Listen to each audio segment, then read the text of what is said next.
Hello, Neil with BritishHeavyMetal.com here. It is today the 1st of February already, 2023. Before we get into it, as usual, if I could ask a favour, and that's if you wouldn't mind subscribing me to the channel, that'd be marvellous, really would appreciate that. Every subscriber helps, so please click the button if you can.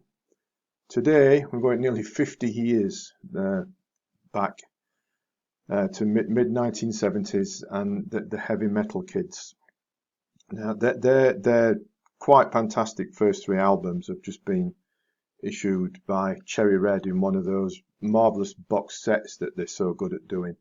You know, we've got the first three albums in a nice chunky cardboard clamshell box, which Cherry Red do so well. Replica cardboard sleeves, a nice booklet, plenty of photos, history of the band and whatnot, stories around the albums, and you know, comprehensive stuff. There's plenty of bonus tracks, unreleased stuff, and all the rest of it. Excellent little package. And of course, it's slightly misleading, isn't it? Because of course, the heavy metal kids weren't heavy metal at all. Oh no, there were many things. Heavy metal, not one of them. And they took their name from a book by I think it was William Burroughs, was it? Anyway, correct me if I'm wrong. And anyway, that's how the heavy metal kids got the name. And during the 1970s, when the kids issued these three albums, here in the UK, I mean, glam rock was everywhere.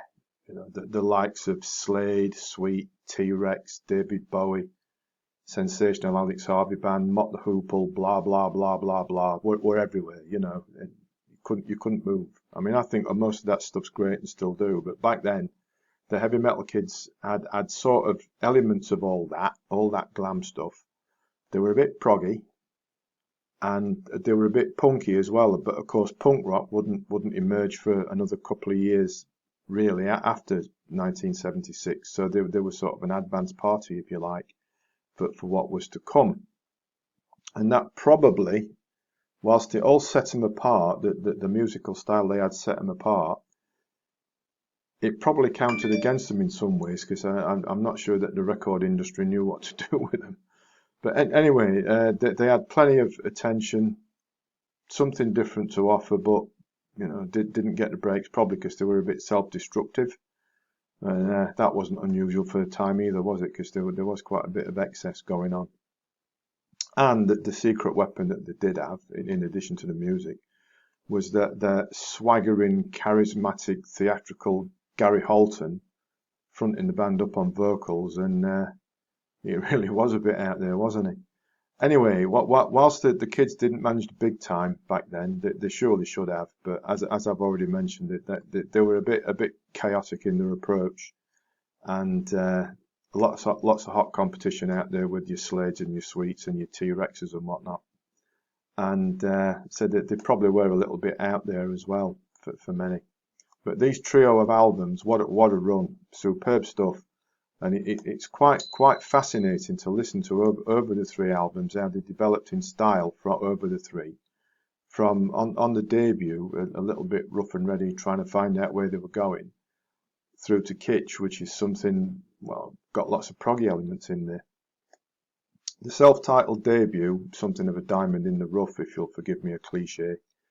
There's all sorts going on here. There's a mixture of some nice chunky bluesy rockers, a sweeping emotional ballad, bit of reggae even, and Holton plays up to his roots with a sort of like East End pub knees up honky tonk piano sing along job even.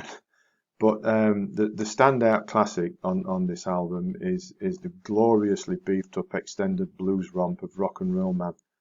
Sublime 7 minutes, punching along. There's a big hook in there. There's some soaring guitar work. Fantastic. That is, you know, how they came up with that. Marvelous.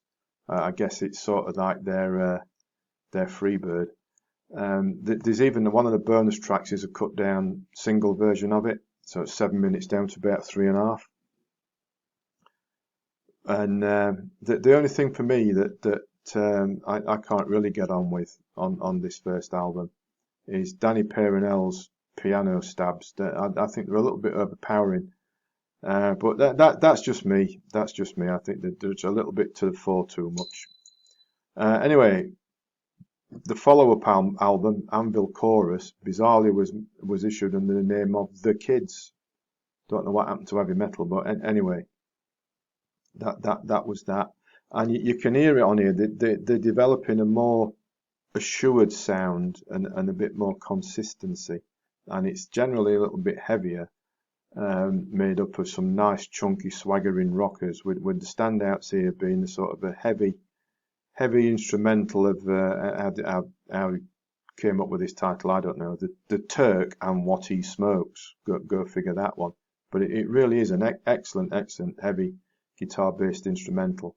Then we've got the Big Fire, and the simply riotously raucous The Cops Are Coming, and Holton hams it up to 11 and beyond on this one. What a song!